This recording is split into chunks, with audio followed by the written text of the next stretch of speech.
Hello. In today's deep dive, I'm going to be talking about the demises of Malcolm X's family. Now, if you didn't know, Malcolm X was assassinated in 1965 in New York City. But not only that, but in the years following, 3 members of his family would also lose their lives tragically. Similarly with Martin Luther King and how he lost people in his family in, let's say, mysterious circumstances. But today we're going to focus on Malcolm, and I'm going to do a video like this for Martin in the near future. And I'm going to have timestamps in the description for each person, so if you wanted to skip forward to a specific part, you can do that. Without further ado, we'll start the video. So first, we need to talk about Malcolm X. Malcolm X was born Malcolm Little in Omaha, Nebraska on May 19, 1925, to parents Earl and Louise Little. Now, in 1931, when Malcolm was about 6, his dad was found murdered, apparently by the Black Legion, as his family believed. But the thing is, the people in charge of Earl's life insurance policy wouldn't give Louise all the money that she needed and that she deserved to take care of her family. So she had to, sell parts of her garden and personal property to make ends meet. And that at some point she allegedly, shall we say, had a nervous breakdown, which caused her to be institutionalized for a while, and all of her children were separated and put in foster homes. Now, growing up, Malcolm would go on to be a thief and a criminal, and in 1946, he was arrested and sentenced to 8 to 10 years in prison. And in prison, that's where he found out about the teachings of Elijah Muhammad, the then leader of the Nation of Islam, and was inspired to join too. He got released from prison in 1952 and went on to be practicing Islam, and he ditched his last name Little because it was apparently a slave name that he wanted to get rid of as part of joining the Nation of Islam, so he took on the name Malcolm X. In 1956, he met Betty Sanders, who was joining the Nation of Islam, and they had dates, but the thing is, these dates would always be in groups with other people. That they would be chaperoned. It would never just be the two of them by themselves. So they started dating, and then one day he called her on the phone and proposed to her. And they got married on January 14th, 1958 in Lansing, Michigan. And they went on to be the parents of 6 daughters. Now, in February 1965, they were living in New York City, and their house was firebombed by the Nation of Islam. In the house, it was Malcolm, his wife Betty, and 4 of their 6 daughters, as Betty was pregnant with twins at this time. And they all managed to escape the house unharmed. But now it was thinking about where they're going to live, and Malcolm had to go on speaking tours across the country, and Betty had to stay with her children in New York. 1 week later, February 21st, 1965, Malcolm had to speak at the Audubon Ballroom in New York City, and he invited his wife and children to come see him talk. Now, from what I read, their youngest daughter at the time had to stay with their family friends, and Betty had just brought her older 3 daughters to the speech. So when Malcolm got up there to talk, he started with Assalamu alaikum, which is Arabic for peace be upon you. And then somebody in the crowd just yelled, "Get your hand out of my pocket," and caused a whole mess and hoopla. And Malcolm's security tried to calm this down, but as soon as the security let their guard down, a man with a sawed-off shotgun charged towards Malcolm and shot him twice at point-blank range. After that, 2 more gunmen came and started blasting, shooting him about 16 times, I think, because different sites have different numbers.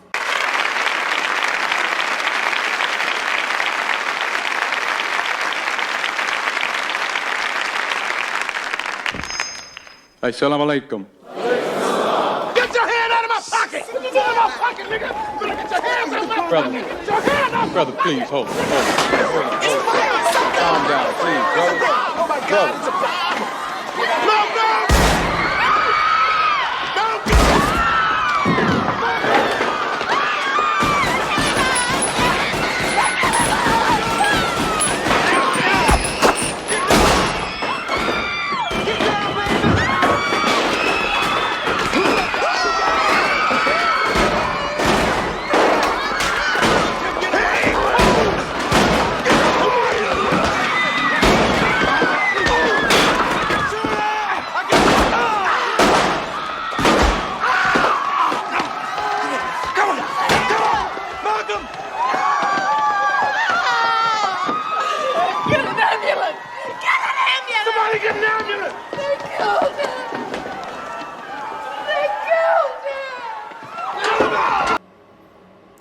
Malcolm would be rushed to the hospital where he was pronounced dead at 3:30 p.m., though he may have died before that.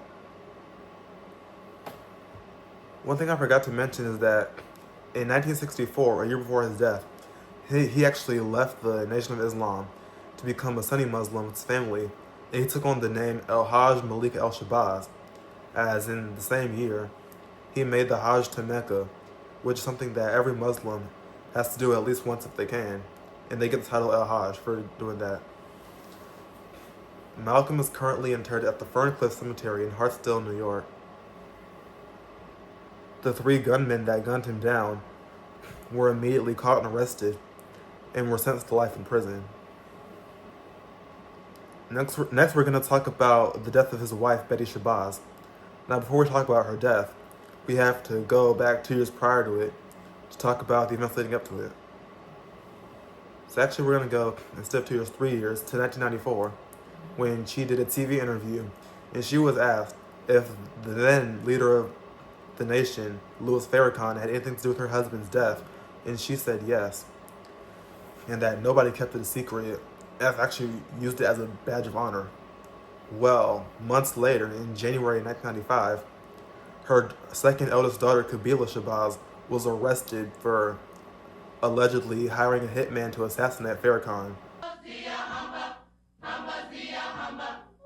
It was a festive celebration, no controversy, just kind words. Coretta Scott King introducing the keynote speaker. She is here today under great stress, as you would understand. That was it, the only mention of the trouble facing Betty Shabazz and her daughter. Dr. Betty Shabazz. She kept to her script, refusing afterwards to take any questions about her youngest child, Malikah Shabazz, now out on bond after being charged with paying a hitman to kill Minister Louis Farrakhan. The Shabazz family has long joined in the speculation Farrakhan played a part in the assassination of Malcolm X in 1965. Kabbalah was 4 years old at the time and saw her father murdered. Last night, her mother called the allegations against her child a lie, a setup. That is unfortunate that anyone would do that to a young woman, but it says how crooked people are and how they will do anything to get their political ends. See if you understand. No response from Farrakhan today, but at a news conference, the Nation of Islam pointed a finger of blame at the federal government, not Malikah Shabazz. But it is the U.S. Attorney's Office who has chosen to keep silent and to conceal the identity of the man who accepted a payment of money to actually make the hit on Minister Louis Farrakhan and to take his life.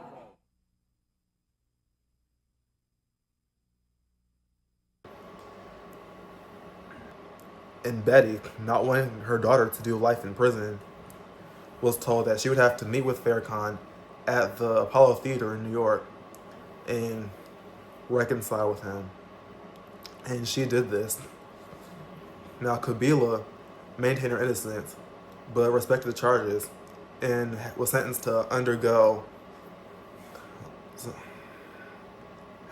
psychiatric treatment to avoid prison time. I mean, all the while, her 10-year-old son, Malcolm Shabazz, named after his grandfather, had to stay with Betty in New York. Well, 2 years later, on June 1st, 1997,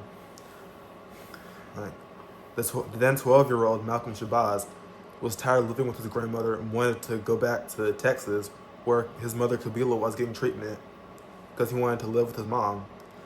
Actually started a fire in his grandmother's apartment, and the whole place caught on fire.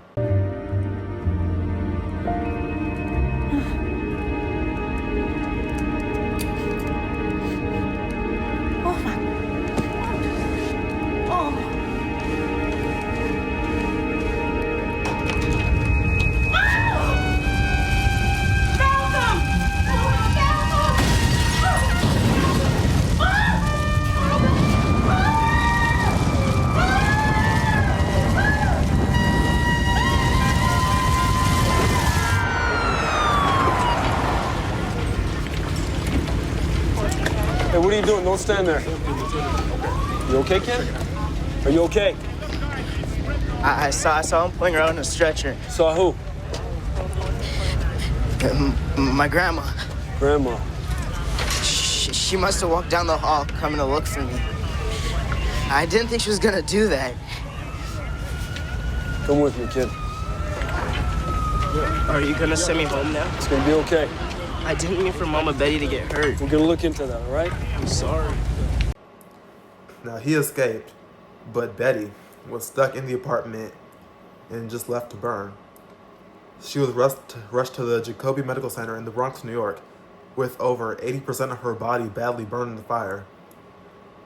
Stayed in intensive care for 3 weeks until she died on June 23rd, 1997, in New York City at the age of 63.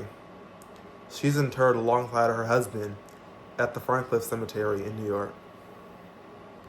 12-year-old Malikah Shabazz would later be found by police and arrested and charged with juvenile equivalents of manslaughter and arson, and was sentenced to 18 months at a young offenders detention center. Now for the really disturbing and mysterious demise of grandson Malikah Shabazz. So on May 9, 2013, he was in Mexico protesting for equal rights when he was at a bar, and the owners of the bar had allegedly, tried to charge him a $1,200 bill, and they're apparently known for intentionally overcharging their black customers. So obviously he refused to pay that much, because pay that much for what? And they got mad at him, took him toward the back of the restaurant and beat him to death until he died. His body would be taken back to America, and he was only 28 years old when he died. He's also at Ferncliff Cemetery, near the graves of his grandfather, Malcolm X, aka Alhaj Malikah Shabazz, and grandmother, Dr. Betty Shabazz.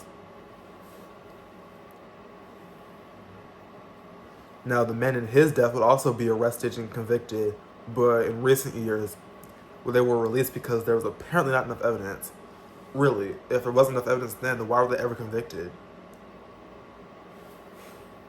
You know what, I'm not buying that. I'm pretty sure they did do it, because obviously if they convicted them, then they had evidence, and then they just let them go, because why not?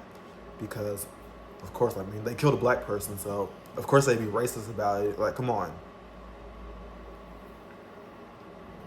Last but not least, we're going to talk about the really mysterious death of one of Malcolm's youngest daughters, Malikah Shabazz.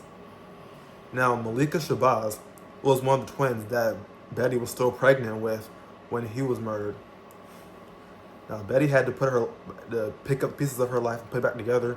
She was able to raise enough money to get a house for her children to live in Mount Vernon, New York, which is about a half an hour, a little more than that, away from New York City.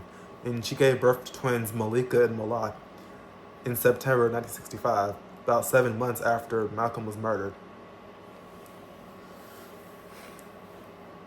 Now, in November 2021, November 18th, I think, 2 of Malcolm's killers were actually exonerated in connection with his death.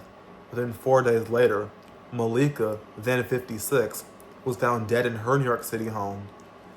But what's really suspicious is that not only was it so close to her dad's killer getting let go, but the lack of information about it. Sites will just say that it was natural causes. Mind you, she was 56, so you gotta be more specific than that. From what I've read, is that she was actually sick for a while, and that no foul play was ever found in connection with her death. Okay. Rest in peace to Malcolm X, Dr. Betty Shabazz, Malikah Shabazz, and Malcolm Shabazz, who were all taken from this earth far too soon and didn't do anything to deserve it. Before I end the video, I wanted to show these 2 books that I have. So the first one is Growing Up X, a memoir written by Malcolm's 3rd eldest daughter, Ilyasah Shabazz. And this book talks about growing up in Malcolm's family and the stuff that his children lived through. Now, it's a really good book so far. I'm not done reading it. I'm currently on page 54, so I haven't gotten too far in it, but I have looked through it, and I've looked through it like as previews online, as I do before I get books. And second up, I have Seventh Child, family memoir of Malcolm X, written by his nephew, Rodnell Collins. And it talks about him being Malcolm's nephew. And both books are so far good. I'm still reading both of them. Yeah, you can get these online. I'm gonna just show them one more time. And I'll even leave links in the description if you wanted to check them out or buy them somewhere.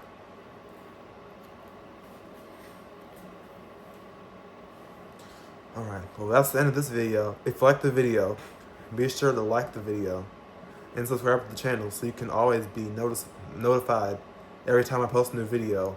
Hit the bell to get notified. You even feel free to leave a comment or suggest any future video ideas and I can get to it. See ya. Assalamu alaikum.